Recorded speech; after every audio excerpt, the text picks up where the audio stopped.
Bonjour Ali. Bonjour Virginie. Bonjour tout le monde. Moi c'est Virgile, c'est Gabriel.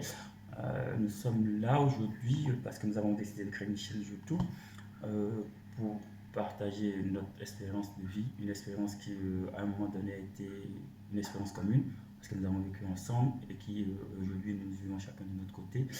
Et de ces trois expériences, je dirais, de l'expérience de vie commune et l'expérience que nous avons chacun aujourd'hui, nous avons tiré l'enseignement qu'il était important pour nous euh, de partager cette expérience-là avec vous et de voir en quoi nous pourrions éventuellement par notre expérience vous apporter quelque chose. Donc le but de ta vidéo d'aujourd'hui, c'est de vous parler de nous présenter déjà, et puis de dire ce que nous avons comme vision pour cette chaîne YouTube que nous avons créée et éventuellement de vous parler du pourquoi, en fait de la raison qui motive la création de cette chaîne YouTube. Donc je vais laisser Gabi se présenter en premier, vous parler d'elle et ensuite ce sera mon tour de le faire. À toi Gabi. Merci Virgile. Alors moi je m'appelle Gabrielle, j'ai 40 ans cette année, je viens d'avoir 40 ans. J'ai été juriste pendant 10 ans et aujourd'hui je suis sophrologue. Et pendant 13 ans j'ai vécu avec Virgile et on a 2 enfants ensemble, 2 garçons ensemble. Voilà. Écoutez, moi c'est Virgile, Virgile Elisha, Virgile enfin pour les intimes. Et puis moi j'ai 43 ans, je vais avoir 44 ans demain, 12 mai. Et donc, bon, il paraît que je suis vieux. Écoutez, donc, comme Gabi vient de le dire, nous avons partagé, j'ai partagé la vie de Gabi pendant 13 ans et on a eu des garçons formidables. Et aujourd'hui, voilà, nous sommes là pour vous parler de nous. Et puis, je dirais que ce sont ces deux garçons formidables à travers l'éducation qu'on leur donne aujourd'hui en étant parents séparés. Tout le plaisir qu'on a à les éduquer ensemble, même si on est plus séparés, tout le plaisir qu'on a à discuter, à avoir une relation apaisée, c'est tout cet ensemble-là qui nous amène à vous parler aujourd'hui sur cette chaîne YouTube. Alors, quelles sont les visions et le pourquoi de cette chaîne YouTube? Eh ben, c'est ce que nous allons essayer de vous décrire dans les minutes à suivre. Et pareil, ben, les gens s'obligent, je donne les paroles à Gabi pour vous parler de son pourquoi et de sa vision de la chaîne YouTube. Alors pourquoi moi j'ai voulu faire ce projet-là?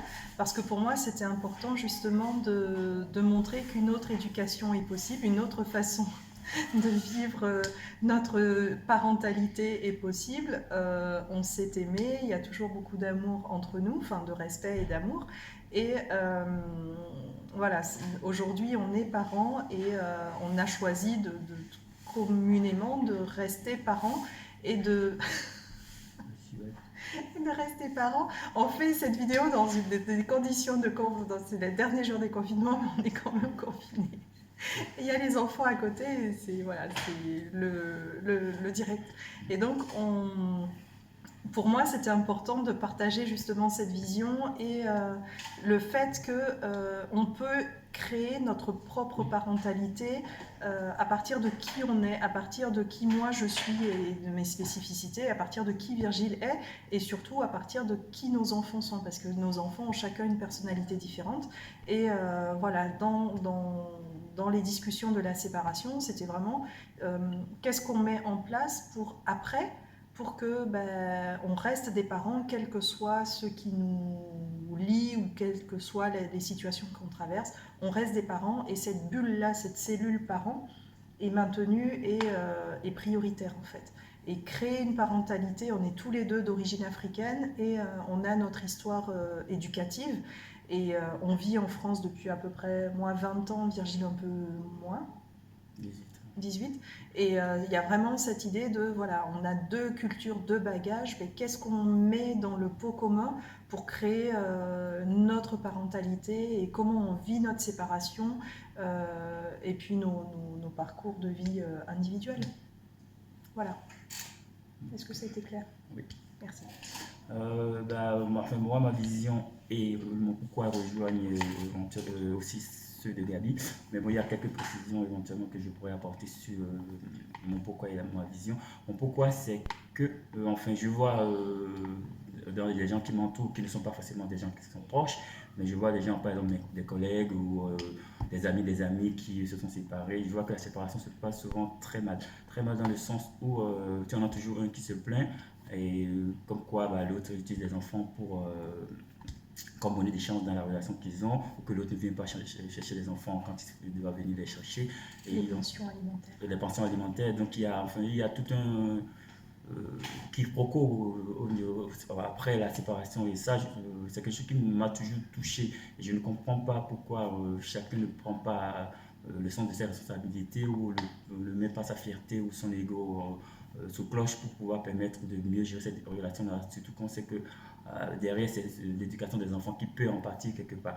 Donc du coup, c'est une idée qui m'est venue de pouvoir, enfin, sans prétention aucune, hein, de pouvoir parler de mon expérience parce que surtout, bah, nous concernant, ça se passe quand même assez bien, je dirais. Et puis les gens qui nous entourent, c'est ce retour-là qu'ils ont de cette relation qu'on a après séparation, une relation très apaisée où on peut discuter de tout et de rien, où il peut arriver qu'on s'engueule parce que bon, ça fait partie de la vie aussi de s'engueuler. C'est rare, mais bon, ça peut arriver. Donc, je trouve que bah, s'engueuler, c'est pas forcément négatif quelque part. C'est rare. Oui, je suis d'accord que c'est rare, mais voilà. Et donc, c'est pour dire que bah, s'il y a des parents qui s'engueulent, c'est pas grave si on s'engueule. L'essentiel, c'est de pouvoir situer les responsabilités et d'avancer. Et surtout de ne pas oublier que bah, ce qui doit primer quelque part aussi, c'est l'éducation, le bien-être des enfants quelque part.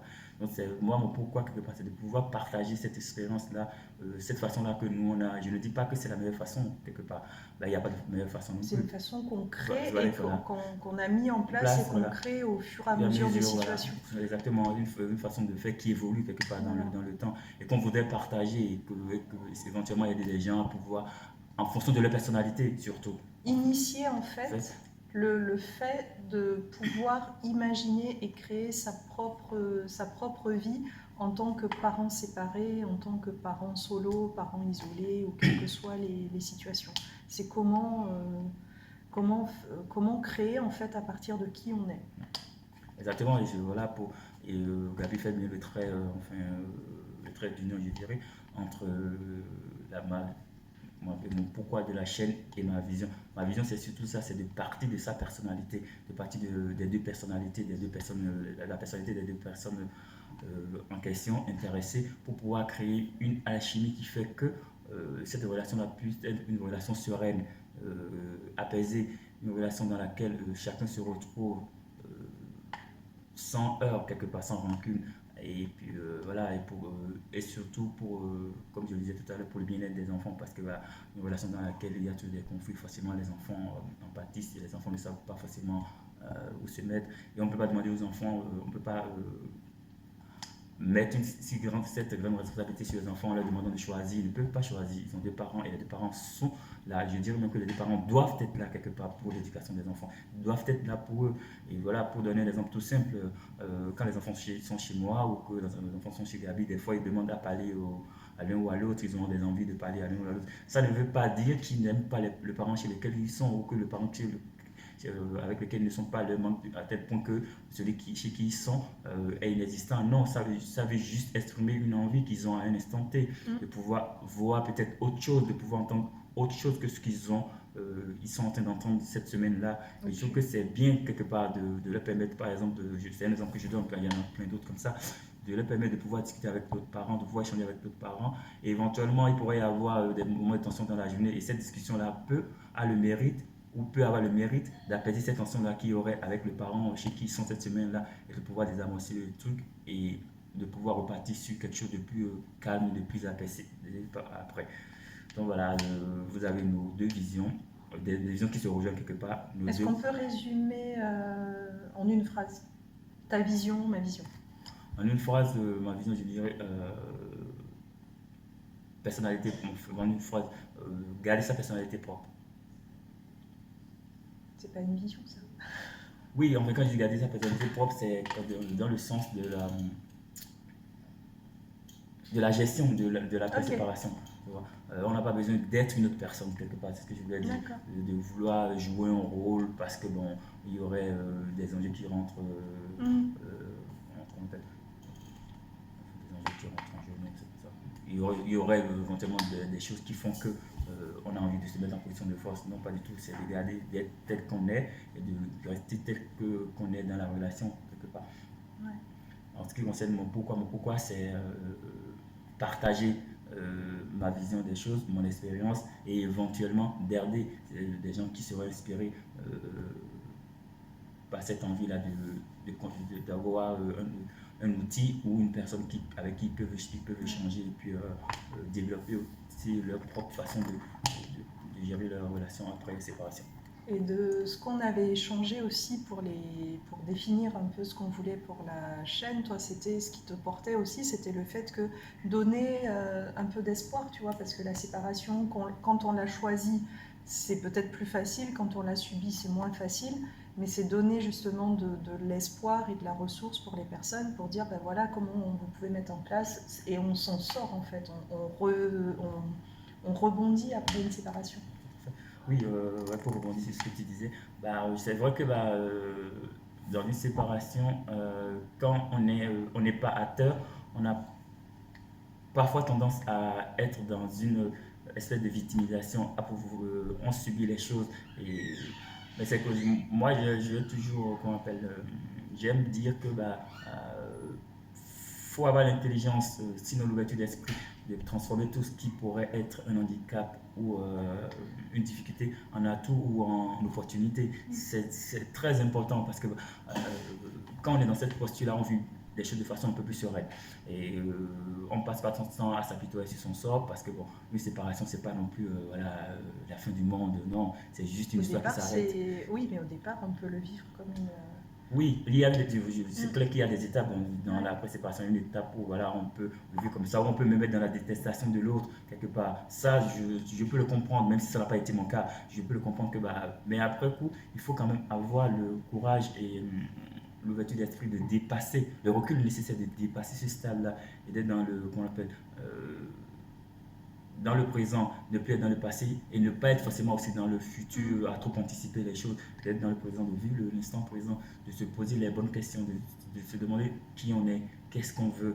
Cette séparation-là, est-ce que ça ne peut pas être un mal pour un bien quelque part? Et donc de raisonner de cette façon-là, de façon un peu plus en ayant de la gratitude, comme on le dit, voilà, en se disant, c'est peut-être ce qu'il me faut pour voilà, franchir un pas, pour qu'on appelle passer un palier quelque part. Et donc voilà, te mettre dans cette. Je ne dis pas que c'est facile, non, je sais que c'est difficile, c'est très difficile, surtout quand on est celui qui n'a pas décidé de cette séparation-là. Mais il faut quand même, c'est un travail à faire sur soi, je dirais, un travail à faire sur soi. Et ce travail-là, je pense que nous, on a aujourd'hui les armes quelque part pour pouvoir aider ceux qui le souhaitent à pouvoir faire ce travail-là. En tout cas, on a l'intention. Ouais. Est-ce qu'on peut donner rapidement ce qu'on trouve sur cette chaîne? Quel thème, voilà, qu'est-ce qu'on donne, pourquoi les gens doivent s'abonner, pourquoi les gens peuvent nous suivre? Alors, pour donner envie.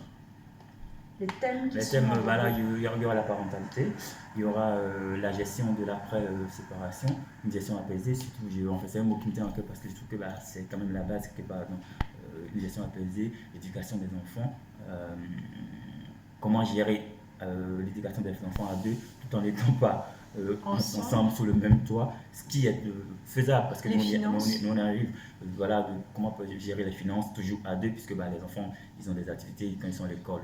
Il y a la scolarité, ils ont des activités sportives, ils ont des activités culturelles, des activités qui financièrement coûtent aux parents. Donc comment gérer ces activités-là, comment gérer les finances, comment communiquer entre surtout, nous et avec les enfants, comment chacun communique avec les enfants et comment en cas de besoin on communique à quatre, ensemble en fait.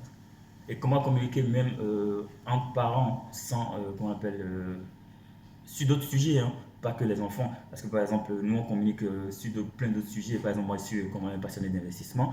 Donc du coup, quand j'ai des pépites sous la main comme ça, des fois, quand je sais que c'est quelque chose qui pourrait éventuellement intéresser Gabi, je lui en parle, je lui dis tu devrais faire ci, tu devrais ça, parce que j'ai trouvé ci, j'ai trouvé ça. Et c'est pareil pour elle qui est dans la sophrologie, qui est dans la gestion des émotions, qui est dans la gestion du stress, le développement personnel, qui est dans le développement personnel. Voilà, donc du coup, quand elle trouve des choses qui pourraient m'intéresser, qui pourraient me permettre de gérer sereinement certaines situations, elle n'hésite pas à me les communiquer. Et c'est ça aussi qui est bien dans une relation après séparation.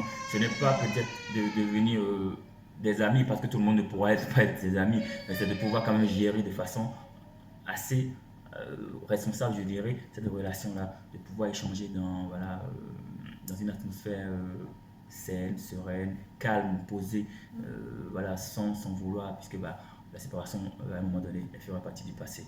Donc, il ne faut plus revenir sur cette séparation-là, il faut plutôt voir ce qui se passe aujourd'hui et ce qui pourrait éventuellement se passer dans le futur. Ok, merci beaucoup. N'hésitez pas à liker, à commenter, à partager. Et dites-nous si il y a des thèmes qui vous intéressent, si vous avez, à quel niveau de votre séparation vous êtes, si c'est tout neuf, si vous avez des enfants, quelles problématiques, filles, garçons, dites-nous tout. On vous laisse, on va gérer les enfants. Salut!